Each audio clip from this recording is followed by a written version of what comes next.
Hi guys, so today we are studying human anatomy and physiology in pharmacy.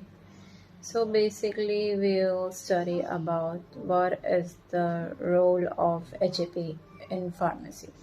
HAP means human anatomy and physiology. So हमारे human anatomy and physiology subject है ये हमारा first subject है हमारा pharmacy का in the first semester and second semester में हम human anatomy and physiology 2 पढ़ेंगे. ठीक है, तो हमारा बेसिकली HAP क्या बताता है हमें? HAP हमें बताता है कि हमारा जो ड्रग है वो हमारा किधर किधर हमारी बॉडी में अफेक्ट हुआ है, किधर वो अफेक्ट होगा. देखो हमारी जैसे हमारा सर दर्द होता है हमें कभी भी, तो अगर हमें सर दर्द होता है तो हम सर दर्द की दवाई लेते हैं, तो हमें कैसे पता चलता है कि हमारे सर दर्द की दवाई वही जगह पे जाके लगेगी या नहीं. देखो हमारे जो रिसेप्टर्स प्रेजेंट होते हैं, ठीक है, अगर जो हमारी दवाई है वो हमें वहीं जाके वो एक्ट करेगी जहाँ पे हमारा सर दर्द के रिसेप्टर्स प्रेजेंट होंगे. ठीक है, तो हमारे हम ये कैसे पता चलेगा? तो हमें अपनी ह्यूमन बॉडी के बारे में पढ़ के ही पता चलेगा, तो हमें इसलिए हम HAP पढ़ते हैं. So basically human anatomy and physiology क्या होता है? एनाटॉमी क्या होता है? एनाटॉमी हम रेफर करते हैं बेसिकली ह्यूमन बॉडी को स्ट्रक्चरली पढ़ना. ठीक है, कि हम किसी का स्ट्रक्चर पढ़ रहे हैं. ठीक है, जैसे हमारा लीवर है, हम लीवर का इसमें स्ट्रक्चर पढ़ रहे हैं. लीवर हमारा कितना वेट करता है, कितना उसका साइज है, ओके, कितनी लेंथ है, कितनी विड्थ है, ये हमारे इसमें हम एनाटॉमी में आता है. ठीक है, basically it is a branch of biology which is concern about the study of structure of organism and there parts. ठीक है, like study of skeletal muscle. ठीक है, हमारा स्केलेटल मसल का स्टडी करना. ठीक है, फिजियोलॉजी होता है हमारा, हम जितना हमारा ह्यूमन बॉडी का जो होता है, हमारा ह्यूमन बॉडी नहीं, हमारे जो ह्यूमन बॉडी के डिफरेंट ऑर्गन्स होते हैं उसके हम फंक्शन के बारे में पढ़ते हैं. बेसिकली ह्यूमन बॉडी नहीं, हमारे डिफरेंट ऑर्गेनिजम्स होते हैं उनके बारे में पढ़ते हैं. बट यहाँ पे हम HAP पढ़ रहे हैं तो मतलब हम ह्यूमन बॉडी से ही पढ़ेंगे जो पढ़ेंगे. ठीक है, it is a branch of biology that is concern with the study of function of organism and there parts. Example हो गया हिस्टोलॉजी. हिस्टोलॉजी क्या होता है? हमारा स्टडी ऑफ टिश्यूज. ठीक है, हमारा टिश्यू कैसे, मतलब हमारा टिश्यू कैसे ग्रो होता है. ठीक है, हम उसके बारे में ही पढ़ते हैं.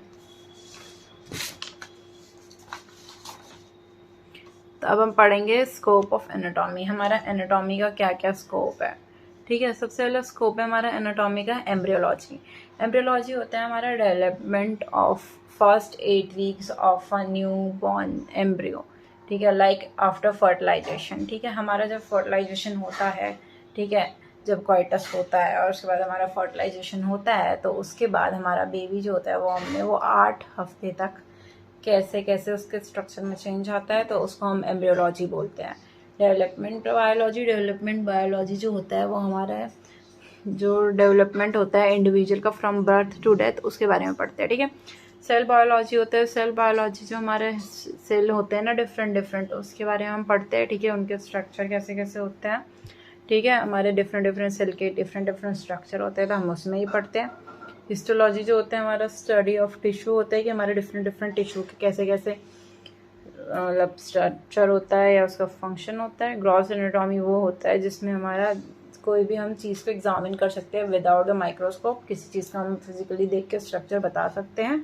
पैथोलॉजिकल एनाटॉमी ये होता है जिसमें हम स्टडी ऑफ सेल्स को बताते हैं. ठीक है, कि हमारे जो सेल्स होते हैं ना वो कहाँ कहाँ अफेक्ट हुआ है due to a pathogen. Pathogen क्या होता है? फॉरेन मटेरियल जो हमारी बॉडी में एंटर करता है. ठीक है, हम पढ़ेंगे स्कोप ऑफ फिजियोलॉजी. ठीक है, इम्यूनोलॉजी होता है सबसे पहले. तो हमारा इम्यूनोलॉजी क्या होता है? हमारा बॉडी का डिफेंस होता है अगेंस्ट द माइक्रो ऑर्गेनिज्म. ठीक है, इम्यूनोलॉजी में हमारा बॉडी जो होता है वो डिफेंस करता है अगेंस्ट द माइक्रो ऑर्गेनिज्म. ठीक है, हमारी बॉडी में RBCs होते हैं, WBCs होते हैं एंड प्लेटलेट्स होता है, सेल का कंपोनेंट, सॉरी ब्लड का कंपोनेंट. एंड जो ये हमारा RBCs होते हैं ये तो हमारा रेड होते हैं और ये हमारा बेसिकली मेन ब्लड होता है. ठीक है, एंड हमारे जो WBC होते हैं वही होता है हमारा इम्यून सिस्टम में जो बेसिकली फाइट करते हैं against the micro organisms. Neurophysiology में हमारे जो नर्व सेल होते हैं उसकी प्रॉपर्टीज पढ़ते हैं. एंडोक्राइनोलॉजी में हमारे जो हार्मोन्स होते हैं और वो कैसे कंट्रोल करते हैं हमारी बॉडी फंक्शन, उसके बारे में पढ़ते हैं. पैथोफिजियोलॉजी जो होता है हमारा चेंज होता है फंक्शन ऑफ ऑर्गन या सेल का फंक्शन कैसे चेंज हो रहा है हमारा अगर कोई उसमें डिजीज आती है. ठीक है, रीनल फिजियोलॉजी क्या होता है? हम इसमें फंक्शन ऑफ किडनी पढ़ते हैं. Thank you, and I will upload the next video soon, and I will only cover a topic at a time so you can understand better. Thank you.